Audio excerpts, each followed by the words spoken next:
Welcome. For over 2,500 years, the philosophy of Buddhism has offered a profound, non-theistic path to understanding the nature of reality and overcoming suffering. It's a philosophy born from the quest of one man, Siddhartha Gautama, a historical Buddha, who realized that both extreme luxury and extreme asceticism failed to bring lasting peace. His solution was a balanced approach, the middle way, which serves as the foundation for the Buddhist view of life. The central goal of Buddhist life isn't heaven or salvation handed down by a divine being, but nirvana, a state of profound peace, freedom from suffering, and the end of the cycle of rebirth, samsara. The entirety of the Buddhist philosophy can be seen as a roadmap to achieve this state, grounded in experience, ethics, and wisdom. The Buddhist worldview begins with fundamental insights into the reality of existence, often summarized as the three universal truths or the three marks of existence. Grasping these is the first step toward wisdom. The first, and arguably most crucial, truth is impermanence, anicca. Everything in the universe, our bodies, emotions, thoughts, relationships, possessions, and even the planet itself, is constantly changing. Nothing is permanent. We often resist this truth. We cling to pleasure, fear loss, and seek stability in a fundamentally unstable world. This resistance is the primary source of our anxiety and dissatisfaction. The practice here is simple, yet profound. Acknowledge that every moment, every feeling, and every circumstance is fleeting. To live skillfully is to learn to let go. The second mark is non-self, anat, or the absence of a permanent, unchanging soul or self. This is one of Buddhism's most distinctive teachings. Buddhism teaches that what we call me is merely a compilation of five constantly interacting and changing components, known as the five aggregates, skandhas: form, the body; sensation, feelings; perception, recognition; mental formations, volitions, habits; and consciousness, raw awareness. Since these components are always in flux, there is no solid, eternal self at their core.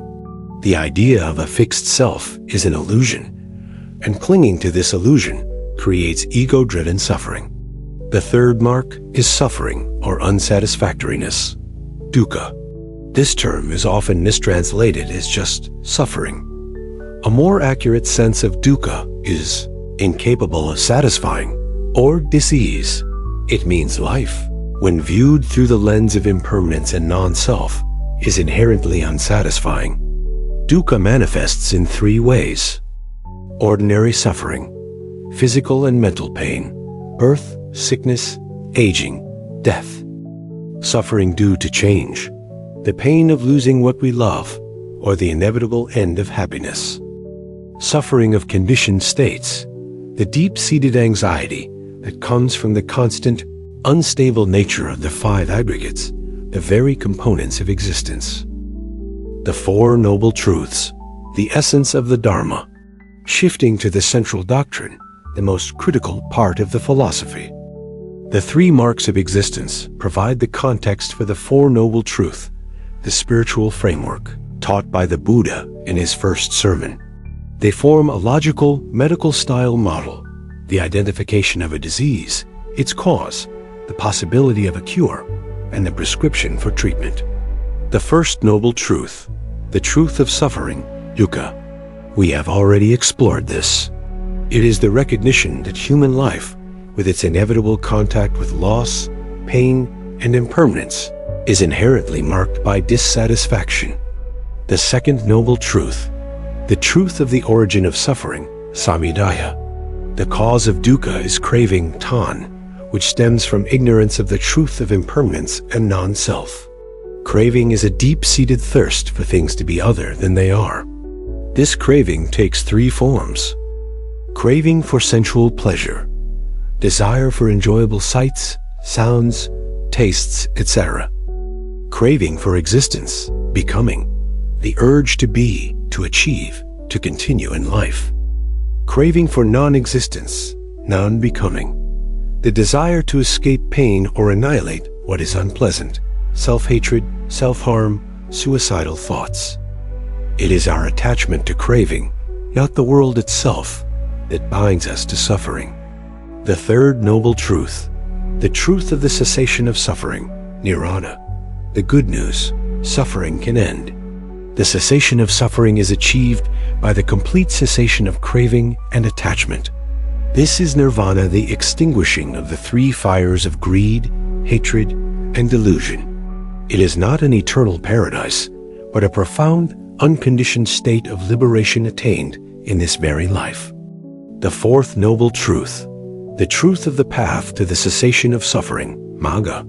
The cure is the noble eightfold path, a practical guide to transforming one's life. This path is the middle way, avoiding the extremes of indulgence and self-denial. It consists of 8 interconnected practices categorized into 3 trainings: wisdom, moral conduct, and mental discipline. The Eightfold Path is not a series of steps to be completed sequentially, but an integrated set of practices to be developed simultaneously. The wisdom group Prajna, insight and understanding, right view or understanding, comprehending the 4 noble truths, and seeing the world and existence as they truly are, with wisdom and not just belief. Right resolve or intention, commitment to ethical and mental self-improvement.